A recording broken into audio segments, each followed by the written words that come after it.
സ്നേഹം, ദിവ്യസ്നേഹം, സ്നേഹം,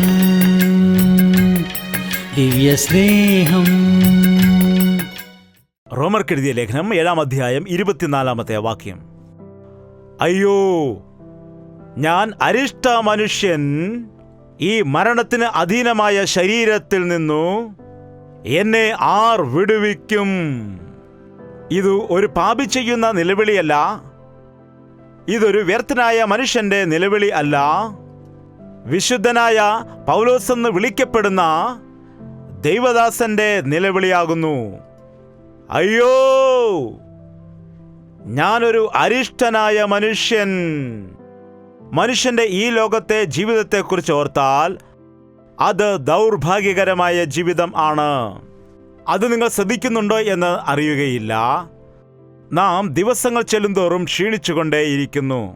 ഒരു നല്ല ആരോഗ്യവനായി ജനിച്ചതായ ഒരു കുഞ്ഞ് കുറേ മാസങ്ങളും വർഷങ്ങളും ഒക്കെ കഴിഞ്ഞതിന് ശേഷമായി പ്രായം ചെന്ന് വാർദ്ധക്യത്തിൽ എത്തുന്നു. അവൻ്റെ ശരീരം ക്ഷീണിച്ചുകൊണ്ടേയിരിക്കും. ശരീരത്തിൽ പലതരത്തിലുള്ള രോഗങ്ങൾ ഉണ്ടാകാനിടയാകും. ദിനംതോറും നാം ക്ഷീണിച്ചുകൊണ്ടേയിരിക്കും. ഇവിടെ രാവിലെ എഴുന്നേറ്റാലുടൻ തന്നെ മനുഷ്യൻ ഓട്ടമാണ്, നെട്ടോട്ടമാണ്. പണം സമ്പാദിക്കുവാൻ, പല പല കാര്യങ്ങൾ ചെയ്യുവാൻ, വീട് കെട്ടുവാൻ, അത് ചെയ്യുവാൻ, ഇത് ചെയ്യുവാൻ. ഭക്ഷണം കഴിക്കുന്നുണ്ട്. എങ്ങനെ ഇരിക്കുന്നു ചോദിച്ചാൽ ഇങ്ങനെയൊക്കെ ജീവിച്ചു പോകുന്നു എന്ന് പറയും. ഇവിടെ ഇതാ മനുഷ്യന്റെ ജീവിതത്തിൽ എത്ര കഴിച്ചാലും അവന് സംതൃപ്തിയില്ല, എത്ര വാങ്ങിക്കൂട്ടിയാലും അവന് സംതൃപ്തി ഇല്ല, എത്രമാത്രം സമ്പാദിച്ചാലും. ഒരു കുട്ടിയെ വളർത്തി വലുതാക്കി ഒരു നിലയിലെത്തിക്കണമെങ്കിൽ എത്രമാത്രം മാതാപിതാക്കൾ അധ്വാനിക്കണമെന്ന് അറിയാമോ? ഒരു കുഞ്ഞ് ജനിച്ചാൽ ആ കുഞ്ഞിനെ കൺമണി പോലെ കാത്തു സൂക്ഷിച്ചുകൊണ്ട് എപ്പോഴും എന്തെങ്കിലും അസുഖമുണ്ടെങ്കിൽ അതിനെ ഡോക്ടറിന്റെ അടുക്കൽ കൊണ്ടുപോയി, അതുപോലെ സ്കൂളിൽ വിട്ട് അവനെ പഠിപ്പിച്ച് അത് ചെയ്ത് ഒരു രീതിയിൽ വളർത്തി വലുതാക്കി പ്രായമാകുമ്പോൾ അവൻ മാതാപിതാക്കളോട് ചോദിച്ചും, നിങ്ങൾ എന്താണ് എനിക്ക് വേണ്ടി ചെയ്തത്? എനിക്ക് വേണ്ടി നിങ്ങൾ എന്തൊക്കെയാണ് ചെയ്തത് എന്ന് ചോദിക്കും. മോനെ, ഞാൻ നിന്നെ 10 മാസം നൊന്ത് പ്രസവിച്ചതാണെന്ന് പറഞ്ഞാൽ അതൊന്നും വലിയ കാര്യമല്ലെന്ന് മകൻ പറയും. മാതാപിതാക്കളുടെ കഷ്ടപ്പാടുകൾ അവർ മനസ്സിലാക്കുന്നില്ല. മനുഷ്യർക്ക് നന്ദിയില്ല, മനുഷ്യർക്ക് സംതൃപ്തി ഇല്ല. ഇത് ദൗർഭാഗ്യകരമാണ്.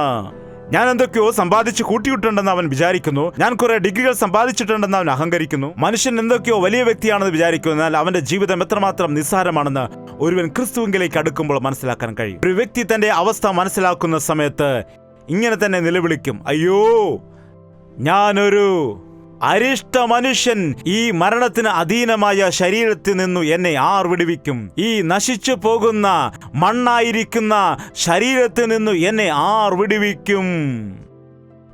പൗലോസ് ഇത് എഴുതുന്നതായ സമയത്ത് റോമയിൽ ആരെങ്കിലും ഒരു വ്യക്തിയെ കൊല്ലുകയാണ് എങ്കിൽ തൂക്കുമരണമായിരുന്നു ശിക്ഷ. ഇപ്പോഴും നമ്മുടെ രാജ്യത്തിൽ വധശിക്ഷ ഉണ്ട് എന്നൊക്കെ പറയും. എന്നാൽ അങ്ങനെയുള്ള ആളുകളെ ഒന്നും ശിക്ഷിക്കാതെ വെറുതെ അവർ നിർത്തുക മാത്രമാണ്. എന്നാൽ ആ കാലത്ത് ആരെങ്കിലും ഒരാൾ കൊല്ലുകയായിരുന്നു എങ്കിൽ ആ കൊന്നവന്റെ തോളിൽ ആ മരിച്ചവന്റെ ബോഡി കെട്ടിവെക്കുമെന്നാണ്. ആ 2-3 ദിവസമൊക്കെ നല്ല മണമുണ്ടായിരിക്കും, അതായത് സെന്റും പൂക്കളൊക്കെ ഉണ്ടല്ലോ.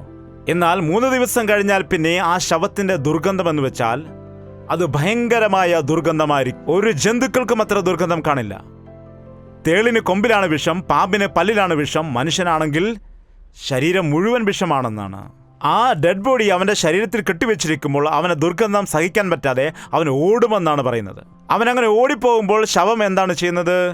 അവന്റെ ശരീരത്തോട് തന്നെ അങ്ങനെ ചേർന്നിരിക്കും. അപ്പോൾ അതിൻ്റെ അകത്ത് കിടക്കുന്ന മാംസമൊക്കെ അടർന്ന് വീണ്ടും ദുർഗന്ധമാകാനിടയാകും. അയ്യോ അയ്യോ അയ്യോ എന്ന് നിലവിളിക്കും. ആരെങ്കിലും അവനെ അഴിച്ചുവിടുകയാണെങ്കിൽ 2 പേരെയും പിന്നെ കൂട്ടിക്കെട്ടുമെന്നാണ് പറയുന്നത്. അതുകൊണ്ട് പിന്നെ ആരാണ് വിടുവിക്കുന്നത്? ആരും അവനെ അഴിച്ചുവിടുകയില്ല. അവസാനം അവൻ ഓടി നടന്ന ആ ദുർഗന്ധം സഹിക്കവയ്യാതെ അവസാനം അവനും അങ്ങനെ വീണു മരിക്കുമെന്നാണ് പറയുന്നത്. അതാണ് ഇവിടെ ഉപമയായിട്ട് പൗലോസ് എഴുതിയിരിക്കുന്നത്. എപ്പോഴാണോ നാം രക്ഷിക്കപ്പെടുന്നത് അപ്പോൾ നമുക്ക് വീണ്ടും ജനനം സംഭവിക്കുകയാണ്.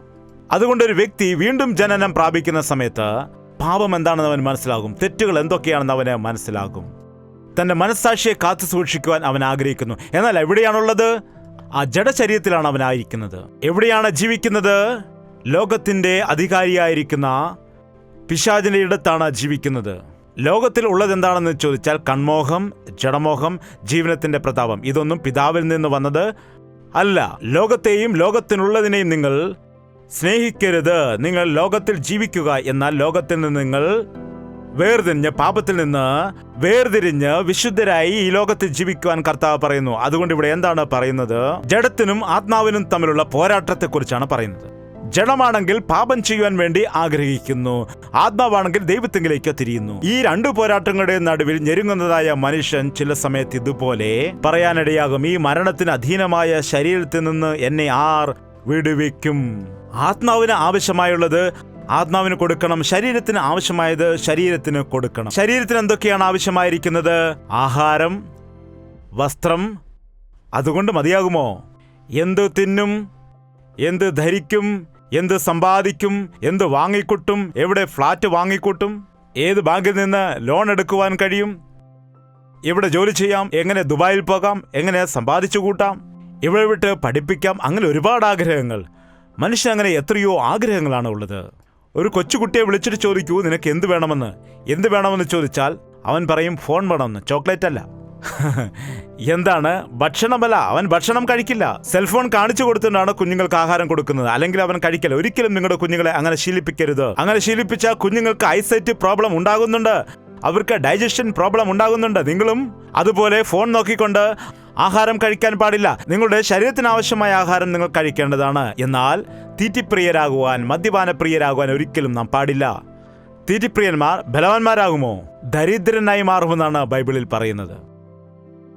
ശരീരത്തിന് ആവശ്യമായതെല്ലാം നാം നേടുന്നുണ്ട്, ശരീരത്തിന് ആവശ്യമായ സകലതും നാം വാങ്ങിക്കൂട്ടാറുണ്ട്. എന്നാൽ ആത്മാവിനെ നാം സംരക്ഷിക്കുന്നുണ്ടോ? ഒരു വീട്ടിൽ ഒരു കറുത്ത പട്ടിയും വെളുത്ത പട്ടിയും ഉണ്ടായിരുന്നു. ആ വീട്ടുകാരിക്ക് അവിടുത്തെ എന്തുകൊണ്ടോ കറുത്ത പട്ടിയാണ് ഇഷ്ടം, വെളുത്ത പട്ടിയെ ഒട്ടും തന്നെ ഇഷ്ടമില്ല. അതുകൊണ്ട് എല്ലാ ദിവസവും ആ കറുത്ത പട്ടിക്ക് നല്ല ഇറച്ചിയും ആഹാരവും മുട്ടയും നല്ല നല്ല ഭക്ഷണം കൊടുക്കാറുണ്ട്. എന്നാൽ ഈ വെളുത്ത പട്ടിക്ക് ബാക്കി വന്ന കഞ്ഞി ഉണ്ടെങ്കിൽ അത് മാത്രം അല്പം കൊടുക്കും. കുറച്ച് ദിവസങ്ങൾ കഴിഞ്ഞിട്ട് ഈ വെളുത്ത നായ്ക്ക് എന്തു പറ്റി? അത് തീരെ മെലിഞ്ഞ് ഉണങ്ങിയിരിക്കുന്നു. കറുത്ത പട്ടി എങ്ങനെയിരിക്കും? നല്ലവണ്ണം തടിച്ചു കൊഴുത്ത് ഇരിക്കുന്നതാണ്. രണ്ടുപേരും അങ്ങോട്ടും ഇങ്ങോട്ടും കടിക്കുകയാണെങ്കിൽ ആരാണ് ജയിക്കുന്നത്? ആര് ജയിക്കും? കറുത്ത പട്ടിയായിരിക്കും. കറുത്ത പട്ടി നമ്മുടെ ശരീരവും വെളുത്ത പട്ടി നമ്മുടെ ആത്മാവുമാണ്. കറുത്ത പട്ടിക്ക് ആഹാരം കൊടുക്കുന്നുണ്ടോ അതോ വെളുത്ത പട്ടിക്കാണ് ആഹാരം കൊടുക്കുന്നത്? കറുത്ത പട്ടിക്ക് ഇറച്ചിയും അതുപോലെ മുട്ടയും കൊടുക്കുന്നു. അതുപോലെ കറുത്ത പട്ടിക്ക് പാല്, കോംപ്ലാന്, ബിസ്ക്കറ്റ് എല്ലാം കൊടുക്കുന്നു. എന്നാൽ വെളുത്ത പട്ടിക്ക് നിങ്ങൾ എന്താണ് കൊടുക്കുന്നത്? എല്ലാം കറുത്ത പട്ടിക്കാണ് നിങ്ങൾ കൊടുത്തുകൊണ്ടിരിക്കുന്നത്. വെളുത്ത പട്ടിക്ക് മാത്രം ഞായറാഴ്ച ദൈവദാസൻ വന്നിട്ട് കുറച്ച് കഞ്ഞി ഹല്ലേലൂയ എന്ന് പറഞ്ഞ് ഒഴിച്ചു കൊടുക്കും. യേശുവേ. വീട്ടിൽ വെച്ച് പ്രാർത്ഥിക്കുകയില്ല, വീട്ടിൽ വെച്ച് ബൈബിൾ വായിക്കുകയില്ല. ഞായറാഴ്ച സഭയിൽ ചെന്നാണ് കർത്താവേ എന്നെ ജീവിപ്പിക്കണമേ. ആ ഒരു ദിവസമാണ് ഭക്തി ഉണ്ടാകുന്നത്, ഞായറാഴ്ച മാത്രം. തിങ്കളാഴ്ച മുതൽ വീണ്ടും പഴയതുപോലെ തന്നെയാണ്. എന്തുകൊണ്ടെന്നാൽ കറുത്ത പട്ടിയെ മാത്രമാണ് നിങ്ങൾ ശ്രദ്ധിക്കുന്നത്. അതുകൊണ്ട് നിങ്ങൾ ആത്മാവിന് ശക്തിയുള്ളവരായിരിക്കണമെങ്കിൽ ആത്മാവിന് നന്മയായിട്ടുള്ളതായ കാര്യങ്ങൾ ചെയ്യേണ്ടതാണ്. പ്രാർത്ഥിക്കുന്ന സമയത്ത് ആത്മാവ് ബലപ്പെടുത്തുന്നു. കർത്താവിനെ ആരാധിക്കുമ്പോൾ ആത്മാവ് സന്തോഷിക്കുന്നു. ദൈവത്തിന്റെ വചനത്തിലൂടെ ആത്മാവിനെ ബലപ്പെടുത്തുന്നതായ സമയത്ത് മനുഷ്യൻ അപ്പം കൊണ്ട് മാത്രമല്ല ദൈവത്തിന്റെ വായിൽ നിന്ന് വരുന്ന സകല വചനത്താലും ജീവിക്കുന്നുവെന്ന് കർത്താവ് പറയുകയുണ്ടായി. അതുകൊണ്ട് നമ്മുടെ ആത്മാവിനെ സംബന്ധിച്ചുള്ള കാര്യങ്ങൾ നമ്മുടെ കുഞ്ഞുങ്ങളോടും പറയാം. കുഞ്ഞുങ്ങൾ പഠിക്കുന്നത് നല്ലതാണ്, അവർക്ക് നല്ല ടിഫിൻ ഉണ്ടായി കൊടുക്കുന്നുണ്ട്, ഇംഗ്ലീഷ് മീഡിയം സ്കൂളിൽ വിടുന്നുണ്ട്, നല്ല ഡ്രസ്സുകൾ വാങ്ങിച്ചു കൊടുക്കുന്നുണ്ട്, എല്ലാം ചെയ്യുന്നുവെങ്കിലും അവരെ സൺഡേ സ്കൂളിൽ പോലും ഞായറാഴ്ച കൊണ്ടുപോകത്തില്ല. അവർ സ്കൂളിൽ പോകുന്ന സമയത്ത് അവരെ പ്രാർത്ഥിച്ചിട്ട് അയക്കുകയില്ല. അതുപോലെ ദൈവസന്നിധിയിൽ പ്രാർത്ഥിക്കേണ്ടതിന് അവരെ പ്രാർത്ഥന പഠിപ്പിക്കില്ല. ചെറുപ്പം മുതൽ തന്നെ കുഞ്ഞുങ്ങളെ നിങ്ങൾ പ്രാർത്ഥിക്കൂ, കണ്ണടയ്ക്കൂ, പ്രാർത്ഥിക്കാൻ പഠിക്കൂ, ഇത് പഠിപ്പിക്കുകയില്ല. എന്താണ് പഠിപ്പിക്കുന്നത്? മൊബൈൽ നോക്കാൻ വേണ്ടി, കാർട്ടൂൺ ചിത്രങ്ങൾ കാണാൻ വേണ്ടി, സിനിമ കാണാൻ വേണ്ടി, അതുപോലെ TV കാണാൻ വേണ്ടി ശീലിപ്പിക്കുന്നു. ശല്യം ചെയ്യാതെ പോയി TV കാണുവാൻ വേണ്ടി പറയുന്നു. അവസാനം കുഞ്ഞുങ്ങൾ TV തന്നെ കണ്ടുകൊണ്ടേയിരിക്കുന്നു. എന്താണ്? നിന്റെ മക്കൾക്ക് ആത്മീയ ആഹാരം കൊടുക്കൂ, നീയും ആത്മീയ ആഹാരം ഭക്ഷിക്കൂ. പൗലോസ് പറയുന്നു, മറ്റുള്ളവരോട് പ്രസംഗിച്ച ശേഷം ഞാൻ തന്നെ കൊളരുതാത്തവനായി പോകാതിരിക്കേണ്ടതിന് എന്റെ ശരീരത്തെ ദണ്ഡിപ്പിച്ച് അടിമയാക്കുന്നു. ശരീരം ആഗ്രഹിക്കുന്നതെല്ലാം സാധിപ്പിക്കാൻ വേണ്ടി, ഇഷ്ടപ്പെടുന്നതെല്ലാം സാധിപ്പിക്കാൻ വേണ്ടി നാം അടിമയായി തീരുന്നു എങ്കിൽ നാം ജഡത്തെ പ്രസാദിപ്പിച്ചുകൊണ്ട് ആത്മാവിനെ ദുഃഖിപ്പിക്കുകയാണ് ചെയ്യുന്നത്. സെന്റ് ഫ്രാൻസിസ് എന്ന ഭക്തൻ തന്റെ ശരീരത്തെ കഴുത എന്നാണ് വിളിച്ചിരുന്നത്. ദൈവവേല ചെയ്യാൻ വേണ്ടി മടിച്ചിരിക്കുകയാണെങ്കിൽ എഴുന്നേക്കൂ എന്ന് പറഞ്ഞ് തന്റെ ശരീരത്തെ താൻ തന്നെ ശിക്ഷിക്കുമായിരുന്നു. നിനക്കെന്താ റെസ്റ്റ് വേണമോ? എപ്പോഴെങ്കിലും നിങ്ങളെ തന്നെ നിങ്ങൾ അങ്ങനെ ശിക്ഷിച്ചിട്ടുണ്ടോ? മറ്റുള്ളവരെ ശിക്ഷിക്കും, ശരിയല്ലേ? മറ്റുള്ളവരെ നാം വഴക്ക് പറയും, ബുദ്ധിയില്ല, ബോധമില്ല, വിവരമില്ല, മടിയാണെന്ന് പറയും. എന്നാൽ നിങ്ങൾ മടിയാണോ നിനക്ക്, എഴുന്നേൽക്കൂ എന്ന് നിന്നോട് തന്നെ നീ പറഞ്ഞ് നിയന്ത്രിക്കുന്നുണ്ടോ? നിന്റെ ശരീരത്തെ നീ നിയന്ത്രിക്കുന്നുണ്ട് എങ്കിൽ നിനക്ക് ശരീരത്തെ ജയിക്കുവാൻ കഴിയും. എപ്പോഴും ശരീരത്തിന്റെ ഇച്ഛകൾ നമ്മെ താഴോട്ട് വലിച്ചുകൊണ്ടേയിരിക്കുന്നതാണ്. നമ്മെ കീഴ്പ്പെടുത്തുന്നതിന് വേണ്ടി നമ്മുടെ മേൽ അധികം ശക്തി അത് പ്രയോഗിച്ചുകൊണ്ടിരിക്കും. കാരണം മണ്ണിൽ നിന്ന് വന്നതുകൊണ്ട് ആ മണ്ണ് നമ്മെ ആകർഷിച്ചുകൊണ്ടേയിരിക്കും. ലോകത്തിൽ പാപം കൊണ്ട് നിറഞ്ഞിരിക്കുമ്പോൾ ഈ പാപകരമായ ലോകം നമ്മെ ആകർഷിക്കും. അതുകൊണ്ടാണ് കർത്താവിന് വേണ്ടി ഒരു വ്യക്തി ലോകത്തിൽ ജീവിക്കണമെങ്കിൽ അത് വലിയ പോരാട്ടമാണ്. ക്രിസ്തീയ ജീവിതം എന്ന് പറഞ്ഞാൽ ഉയർന്ന ഒരു സ്ഥലത്ത് നിന്നിട്ട് നിറങ്ങി താഴേക്ക് വരുന്നത് പോലെ എളുപ്പമുള്ള കാര്യമല്ല. ക്രിസ്തീയ ജീവിതം എന്ന് പറയുന്നത് ഒരു കയറിൽ കൂടി നടക്കുന്നത് പോലെയാണ്. ഒരു കയറിൽ കൂടി നടക്കുന്നവനെ നോക്കൂ, അവൻ എങ്ങനെയാണ് നടക്കുന്നത്. ആ നേരത്തെ കയറിൽ കൂടി അവൻ നടക്കണമെന്നുണ്ടെങ്കിൽ അവൻ എന്തുകൊണ്ടാണ് വീഴാത്തതെന്ന് നിങ്ങൾ എപ്പോഴെങ്കിലും ശ്രദ്ധിച്ചിട്ടുണ്ടോ? എന്തുകൊണ്ടാണ്? അവന്റെ ലക്ഷ്യം എവിടെയാണ്? അവന്റെ നോട്ടം ആ ലക്ഷ്യസ്ഥാനത്താണ്. അങ്ങോട്ടും ഇങ്ങോട്ടും അവൻ നോക്കിയാണെന്ന് വിചാരിക്കൂ. അങ്ങോട്ടും ഇങ്ങോട്ടും നോക്കിയാൽ അവൻ തലയും കുത്തി താഴെ വീഴുന്നത് കാണാം. ഒന്നാമത് ലക്ഷ്യത്തിലേക്ക് നോക്കി അവൻ നടക്കുന്നു. രണ്ടാമത് ആ വടി പിടിച്ചുകൊണ്ട് അവൻ നടക്കുന്നു. ആ വടി കൊണ്ട് അവൻ എന്തൊക്കെയാണ് ചെയ്യുന്നത്? അവൻ ബാലൻസ് ചെയ്യുകയാണ്. നമ്മുടെ ബൈബിൾ കൊണ്ട് നാം ബാലൻസ് ചെയ്തുകൊണ്ട് യേശുവിലേക്ക് നോക്കിക്കൊണ്ട് നമ്മുടെ മുൻപിൽ വെച്ചിരിക്കുന്ന ഓട്ടം നാം വിശ്വസ്തയോടെ ഓടുക. അവനും തന്റെ മുൻപിൽ വെച്ചിരിക്കുന്ന ലക്ഷ്യത്തിലേക്ക്, ലാക്കിലേക്ക് ഓടി നമ്മെ കാണിച്ച ദൈവമാണ്. മരണപര്യന്തം വിശ്വസ്തനായിരുന്നാൽ ഞാൻ നിനക്ക് ജീവകിരീടം നൽകുമെന്നാണ് പറഞ്ഞത്. വിശുദ്ധനായ പൗലോസ് തന്റെ ജീവിത അവസാന നാളുകളിൽ തിമോത്തിയോസിന് എഴുതിയ ലേഖനത്തിൽ പറയുന്നു, ഞാൻ നല്ല പോർ പൊരുതു, ഓട്ടം തികച്ചു, എന്റെ വിശ്വാസം കാത്തു, ഇനി നീതിയുള്ള കിരീടം ഇതാ എനിക്കായി വച്ചിരിക്കുന്നു എന്ന്. ഈ കാലത്ത് പലരുടെയും ക്രിസ്തീയ ജീവിതം ഇടയ്ക്ക് വെച്ച് തകർന്നു പോകുന്നു. പിന്മാറിപ്പോകുന്ന അനേകം ആളുകളുണ്ട്. ഈ കാലത്ത് എത്രയോ ആളുകൾ തങ്ങളുടെ വിശ്വാസം ഇടയിൽ വെച്ച് ഉപേക്ഷിക്കുന്നു. അവിശ്വാസികളായി മാറുന്നുണ്ട്. നാമധേയ ക്രിസ്ത്യാനികളായി മാത്രം അവർ അവശേഷിക്കുന്നു. ഒരുവന്റെ ഹൃദയത്തിൽ നിന്ന് ദുരാത്മാവ് കടന്നുപോയതിനു ശേഷം, കർത്താവിനെ രക്ഷകനായി സ്വീകരിച്ചതിന് ശേഷം എല്ലാം കഴിഞ്ഞുപോയി എന്ന് വിചാരിക്കരുത്. എന്നു മുതലാണോ നീ യേശുവിൽ ജീവിക്കുമെന്ന് തീരുമാനം എടുത്തത്, യേശുവിന്റെ രക്തത്താൽ നീ കഴുകൽ പ്രാപിച്ചത്, അന്നു മുതൽ നീ ആത്മീയ കാര്യങ്ങൾക്ക് വേണ്ടി ശ്രദ്ധ ചെലുത്തേണ്ടതാണ്. ആത്മീയമായി ബലം പ്രാപിക്കുന്നതിന് വേണ്ടി, കർത്താവിന്റെ വചനത്താൽ ഹൃദയം നിറയ്ക്കുന്നതിന് വേണ്ടി നീ പരിശ്രമിക്കേണ്ടതാണ്. അല്ലെങ്കിൽ നിന്നെ വിട്ടുപോയതായ പിശാച് വീണ്ടും തിരിച്ചു വരുമെന്നാണ് പറയുന്നത്. 30 വർഷം ഈ മനുഷ്യനെ ഞാൻ ഉപയോഗിച്ചതാണ്. ഇവന്റെ ഹൃദയത്തിൽ ഞാൻ 10-20 വർഷം വസിച്ചതാണ്. ഇവന്റെ ജീവിതത്തെ ഞാൻ നശിപ്പിച്ചതാണ്. ഇപ്പോൾ എന്നെ തള്ളിക്കളഞ്ഞിരിക്കുന്നു. ഇപ്പോൾ എങ്ങനെയിരിക്കുന്നു എന്ന് നോക്കാമെന്ന് വിചാരിച്ചിട്ട് വന്ന് നോക്കുന്ന സമയത്ത് നിന്റെ ഹൃദയം ശുദ്ധിയായി അടിച്ചു വൃത്തിയായി കിടക്കുന്നത് കാണുമ്പോൾ തന്നെക്കാൾ ബലമേറിയതായ വേറെ 7 പിശാചുകളെയും വിളിച്ചുകൊണ്ട് ഹൃദയത്തിൽ വരുമെന്നാണ് പറയുന്നത്. ഞാൻ ശ്രദ്ധിച്ചത് ഇതാണ്, ആദ്യമായി സുവിശേഷം കേൾക്കുന്നവരെ രക്ഷിക്കുന്നത് എളുപ്പമായതാണ്. ചെറുപ്പം മുതലേ വചനം കേൾക്കുന്നു, ഞങ്ങൾക്ക് സകലതും അറിയാമെന്ന് പറയുന്നവരെ സമ്മതിപ്പിക്കുവാൻ വളരെ ബുദ്ധിമുട്ടാണ്. നിങ്ങൾക്ക് എല്ലാവർക്കും അറിയാവുന്നതാണ്, യേശന എന്ന ദേവദാസിനെ കുറിച്ച് ഒരുപാട് കഥകൾ നാം കേട്ടിട്ടുണ്ട്. അദ്ദേഹം ഒരു ദിവസം ഒരു കാര്യം പറഞ്ഞു. ആ നാട്ടിൽ തുണി അലക്കുന്നതായ ഒരു വലിയ കല്ലുണ്ടായിരുന്നു.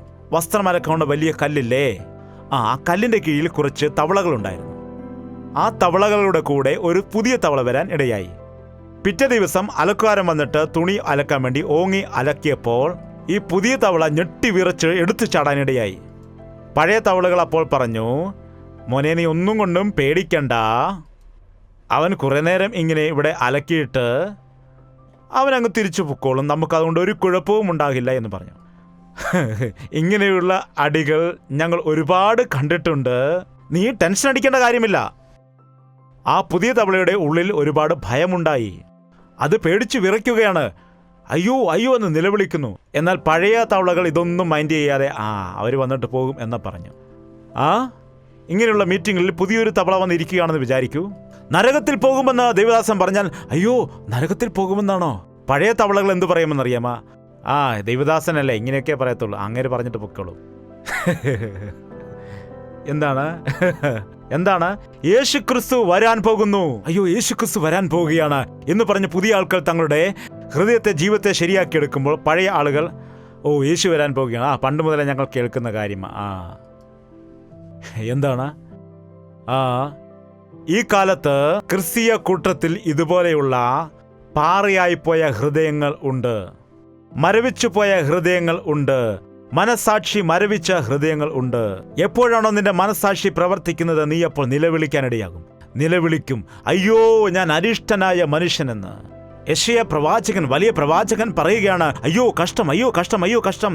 വീടിനോട് വീട് ചേർക്കുന്നവരെ നിങ്ങൾക്ക് കഷ്ടം, വയലോട് വയൽ കൂട്ടുന്നവരെ നിങ്ങൾക്ക് കഷ്ടം, അയ്യോ കഷ്ടം, മദ്യപാനികളെ നിങ്ങൾക്ക് അയ്യോ കഷ്ടം കഷ്ടമെന്ന് എല്ലാവരും പ്രബോധിപ്പിച്ചിട്ട് ദേവാലയത്തിലേക്ക് പോയി.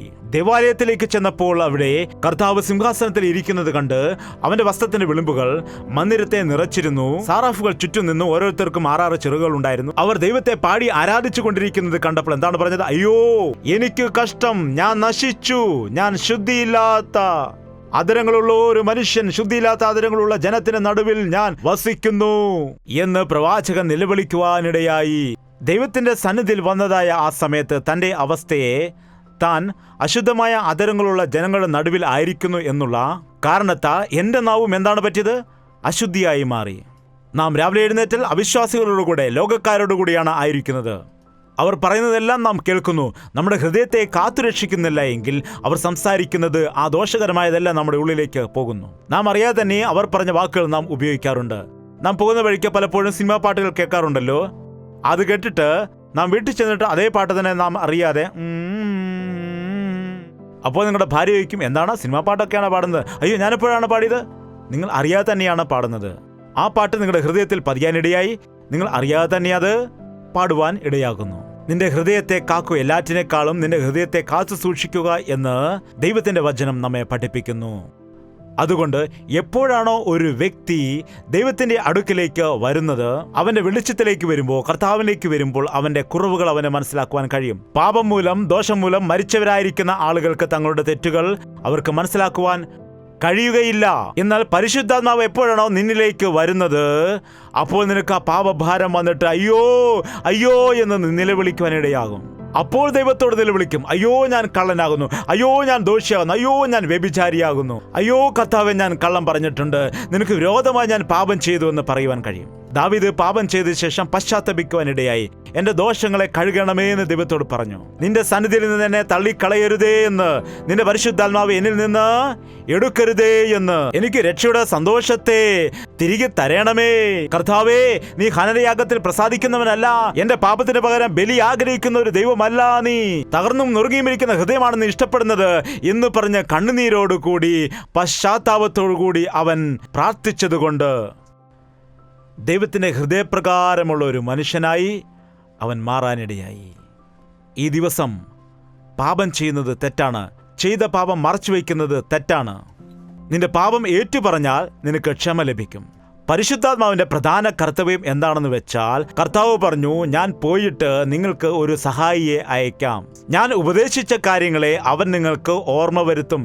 പരിശുദ്ധാത്മാവ് പുതിയ ഉപദേശമല്ല നൽകുന്നത്, മറിച്ച് എന്താണ് ചെയ്യുന്നത്? യേശുക്രിസ്തു പറഞ്ഞു പോയ കാര്യങ്ങളെ അവൻ നിങ്ങൾക്ക് വന്ന് ഓർമ്മിപ്പിക്കുകയാണ്. നമുക്ക് നോക്കാം യോഹന്നാന്റെ സുവിശേഷം 16-ാം അധ്യായം 8-ാം വാക്യം. അവൻ വന്നു പാപത്തെക്കുറിച്ചും നീതിയെക്കുറിച്ചും ന്യായവിധിയെക്കുറിച്ചും ലോകത്തിന് ബോധം വരുത്താനിടയാകും. പാപത്തെക്കുറിച്ച് ലോകത്തിന് ബോധം വരുത്തുകയാണ്. നിന്റെ അവസ്ഥയെ നിനക്ക് മനസ്സിലാക്കി തരുകയാണ്. നിന്റെ ഹൃദയദൃഷ്ടി പ്രകാശിപ്പിക്കുകയാണ്. നിന്റെ ഉള്ളത്തിന്റെ സ്ഥിതിയെ അവൻ നിനക്ക് ബോധ്യപ്പെടുത്തും. പരിശുദ്ധാത്മാവ് പാപത്തെക്കുറിച്ചും നീതിയെക്കുറിച്ചും, യഥാർത്ഥത്തിൽ ദൈവത്തിന്റെ നീതിയുടെ മഹത്വം എന്താണെന്ന് നാം മനസ്സിലാക്കിയാൽ നമ്മുടെ തെറ്റുകൾ നമുക്ക് മനസ്സിലാക്കാൻ കഴിയും. ദൈവത്തിന്റെ നീതി എന്താണ്, അവന്റെ വിശുദ്ധി എന്താണ്, അവന്റെ വ്യക്തിത്വം എന്താണ് എന്ന് ദൈവത്തെക്കുറിച്ച് നമുക്ക് ബോധം വരുത്തും. ആ ദൈവത്തിന്റെ മുൻപിൽ നാം എത്രമാത്രം നിസ്സാരനാകുന്നു എന്ന് നീ മനസ്സിലാക്കാൻ നിനക്ക് ബോധം വരുത്തി തരുന്നു. ദൈവത്തെ ദുഃഖിപ്പിക്കുകയാണെങ്കിൽ, ദൈവത്തിന്റെ വചനപ്രകാരം നീ ജീവിക്കാതിരിക്കുകയാണെങ്കിൽ ഒരു ന്യായവിധിയുണ്ട്. വിശ്വാസ ജീവിതം തമാശയല്ല. നമ്മുടെ ശരീരത്തിലിരിക്കുമ്പോൾ നാം ചെയ്തതായ സകല കാര്യത്തിനും, അത് നല്ലതാകിലും ചീത്തയാകിലും സകലത്തിനും ദൈവത്തോട് കണക്ക് ബോധിപ്പിക്കേണ്ടി വരും. നീ പാപം ചെയ്യുമ്പോൾ, ഞാൻ മിണ്ടാതിരിക്കുമ്പോൾ ഞാൻ നിന്നെപ്പോലെയാണെന്ന് നീ വിചാരിക്കുന്നുണ്ടോ? നാം എന്തെല്ലാം തെറ്റുകൾ ചെയ്തിട്ടും ദൈവം ഒന്നും മിണ്ടാതെ മൗനമായിരിക്കുകയാണ്. അവിടമുള്ള അധരത്തെയും വമ്പു പറയുന്ന നാവിനെയും ഛേദിച്ചു കളയുമെന്നാണ് ദൈവം പറഞ്ഞത്. ഒരുപക്ഷെ ഇവിടെ കള്ളം പറയുന്ന എല്ലാവരുടെയും നാവുകൾ ദൈവം ഛേദിച്ചു കളഞ്ഞാൽ ഇവിടെ പാട്ടുപാടാൻ പിന്നെ എത്ര ആളുകൾ ഉണ്ടായിരിക്കും? അവൻ ദീർഘക്ഷമ കാണിക്കുകയാണ്. അവൻ നമുക്ക് അവസരം നൽകുന്നു. എന്നാൽ അതിനെ ഉപേക്ഷയായി വിചാരിച്ചിട്ട് മനുഷ്യൻ തന്റെ സ്ഥിതിയെ മനസ്സിലാക്കുന്നില്ല. അതുകൊണ്ട് ന്യായവിധിയുണ്ട്. നീ മനുഷ്യരെ വഞ്ചിച്ചിരുന്നിരിക്കാം, കുറെ ആളുകളെ കുറെ കാലത്തേക്ക് വഞ്ചിച്ചിരുന്നിരിക്കാം. എന്നാൽ എല്ലായ്പ്പോഴും എല്ലാവരെയും നിനക്ക് വഞ്ചിക്കുവാൻ കഴിയില്ല. ഒരുപക്ഷെ നീ എല്ലാവരെയും കബളിപ്പിച്ചാലും നിന്നെ സൃഷ്ടിച്ചതായ സൃഷ്ടികർത്താവിനെ കബളിപ്പിക്കാൻ കഴിയില്ല. എന്നാൽ പൗലോസിനെ പോലെ ദൈവസന്നിധിയിൽ നാം നിലവിളിച്ച്, അയ്യോ, ഞാൻ അരിഷ്ടനായ ഒരു മനുഷ്യൻ, ഈ മരണത്തിന് അധീനമായ ശരീരത്തിൽ നിന്ന് എന്നെ ആർ വിടുവിക്കും? റോമർക്കെഴുതിയ ലേഖനം 7-ാം അധ്യായം 25-ാമത്തെ വാക്യം. നമ്മുടെ കർത്താവായ യേശുക്രിസ്തു മുഖാന്തരം ഞാൻ ദൈവത്തിന് സ്തോത്രം ചെയ്യുന്നു. ഇങ്ങനെ ഞാൻ ബുദ്ധി കൊണ്ട് ദൈവത്തിന്റെ പ്രമാണത്തെയും ജഡം കൊണ്ട് പാപത്തിന്റെ പ്രമാണത്തെയും സേവിക്കുന്നു. അതുകൊണ്ട് ഇപ്പോൾ ക്രിസ്തുയേശുവിലുള്ളവർക്ക് ഒരു ശിക്ഷാവിധിയും ഇല്ല. ജീവന്റെ ആത്മാവിന്റെ പ്രമാണം എനിക്ക് പാപത്തിന്റെയും മരണത്തിന്റെയും പ്രമാണത്തിൽ നിന്ന് ക്രിസ്തുയേശുവിൽ സ്വാതന്ത്ര്യം വരുത്തിയിരിക്കുന്നു. ആർക്ക് വിടുവിക്കുവാൻ കഴിയും? ഒരു വ്യക്തിക്കും, ഒരു ഡോക്ടർക്കും, ഒരു മനുഷ്യനും നിന്നെ വിടുവിക്കാൻ കഴിയില്ല. യേശുക്രിസ്തുവിന്റെ നാമത്തിൽ നമുക്ക് വിടുതലുണ്ട്. ഹല്ലേലൂയ! എന്റെ കർത്താവ് എന്നെ വിടുവിക്കും. പിശാചിന്റെ ബന്ധനത്തിൽ നിന്ന് വിടുവിക്കും. പാപത്തിന്റെ ബന്ധനത്തിൽ നിന്ന് വിടുവിക്കും. എന്റെ ശരീരത്തിലെ രോഗത്തിൽ നിന്ന് വിടുവിക്കും. എന്റെ പ്രതിസന്ധിയിൽ നിന്ന് വിടുവിക്കും. എന്റെ കഷ്ടതയിൽ നിന്ന് എന്നെ കർത്താവ് വിടുവിക്കും. ഈ ലോകത്തിലുള്ള പോരാട്ടത്തിന്റെ നടുവിൽ കർത്താവിന്റെ പക്ഷത്ത് നിന്ന് എനിക്ക് ജയജീവിതം നൽകും എന്നുള്ളത് യഥാർത്ഥമായ ക്രിസ്തീയ സാക്ഷ്യം. അങ്ങനെയുള്ള ജയജീവിതം എല്ലാവർക്കും കർത്താവ് നൽകുമാറാകട്ടെ. പ്രാർത്ഥന. പരിശുദ്ധനായ സ്നേഹമുള്ള പിതാവേ, ഒരു തവണ ഞങ്ങളെ ഒന്ന് നീ ദർശിക്കണമേ. നിനക്ക് വേണ്ടി ജീവിക്കണമെന്ന് ആഗ്രഹമുണ്ട്, എന്നാൽ ജീവിക്കുവാൻ കഴിയുന്നില്ല കർത്താവേ.